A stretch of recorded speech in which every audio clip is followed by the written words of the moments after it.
Hi, I'm Kevin, And I'm Amanda. and we are serving up All that jam.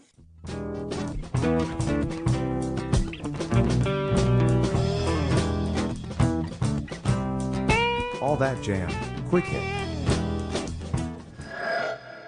Sugar Business James Love on Songwriting. So you said that first song was Joe sending over, I guess, a pretty much finished vision. Um, Generally, how do you approach the songwriting process, or does it change song to song? Yeah, it kind of changes a little bit, but I think for the most part, we each work up a real junky sounding demo.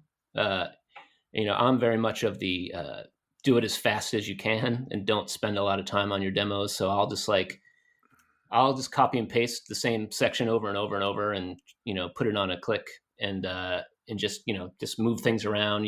It's easy to reconfigure the song that way.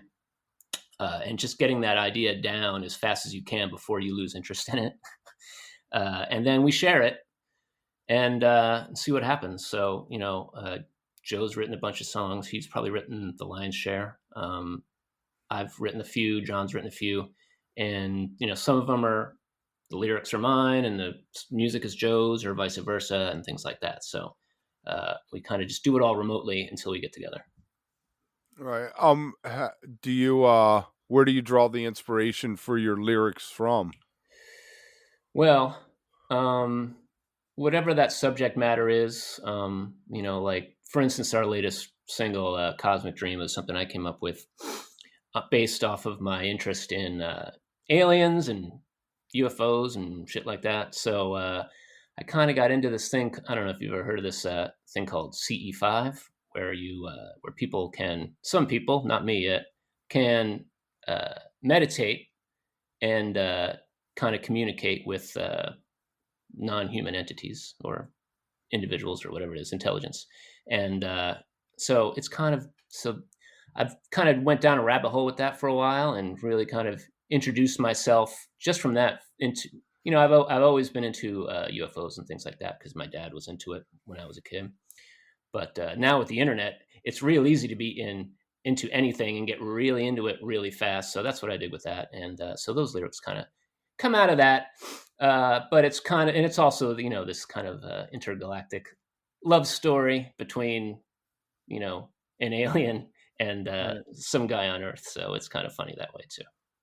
Cool. What are the pros and cons of being in a trio? Well, I'll tell you, the con is I'm very much out there when it comes to soloing and playing lead. I love playing rhythm. I'm probably a better rhythm player than I am a lead player. And really, my really sweet spot is when I combine the two into like a rhythm lead combination. Under verses and under singing and things like that.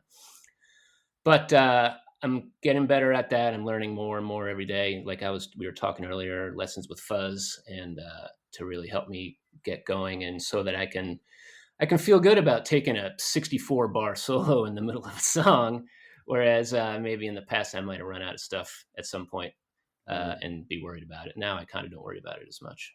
You can go into Alvin Lee mode and play like one note. Yeah, right.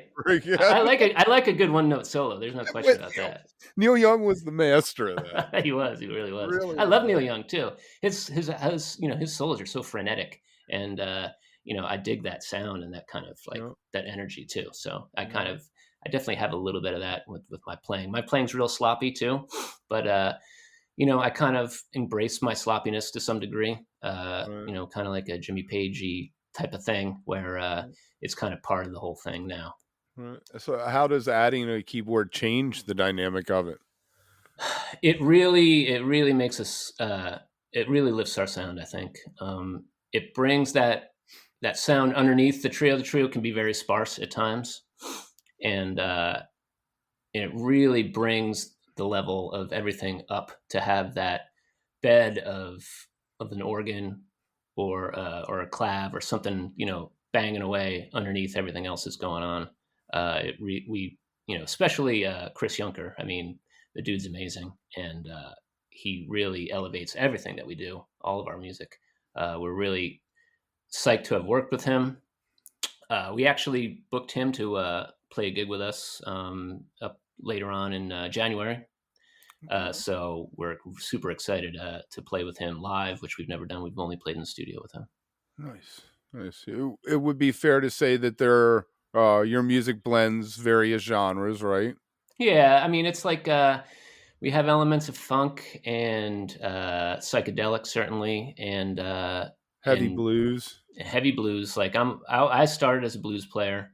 I was in blues bands when I was much younger, and then one of the bands, the guys introduced me to Parliament and the Meters and all that stuff, and that just kind of changed my and Eddie Hazel especially. I mean, that just blew my mind, and I saw funk of that era as the natural progression of the blues. Like the blues is like about being sad, but funk is like the opposite. It's like about being happy, but still have that same sound, Right. Yeah. We got to talk to George Porter. That was pretty cool. Oh boy, that's something else. Fantastic. So how do you balance experimentation while maintaining a cohesive sound with all these things going on?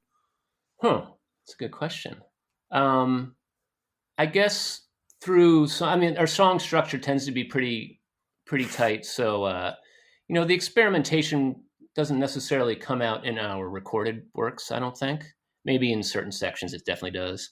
But when we're playing, the three of us or the four of us, if that's the case, that's when we can kind of see where things take us.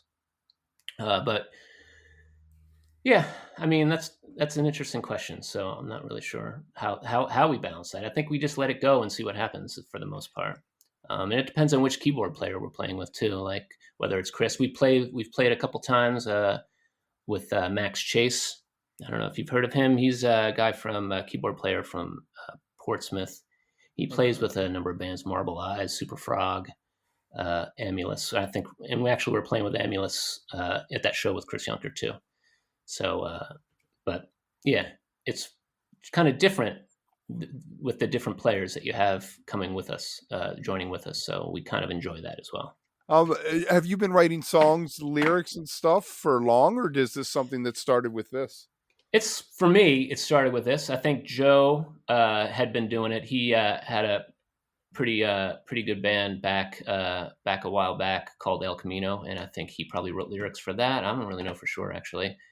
But Joe has some experience with that. For me, it's very much a relatively new thing in the last couple of years. So I still have my struggles with the lyrical part of things, but I'm trying to do my best, and I just keep writing them. And if they come out good, then that's great. If they don't, they go into a folder on the computer somewhere and never to be found again. If you are enjoying All That Jam, please like and subscribe to our social media channels at All That Jam Pod on Twitter, Instagram, and Facebook, or visit our website, allthatjampod.com. Make sure to sign up for our email list and tune in every week for new episodes. Also, look for full interviews on our YouTube channel. And remember, stay beautiful, but don't stay underground too long.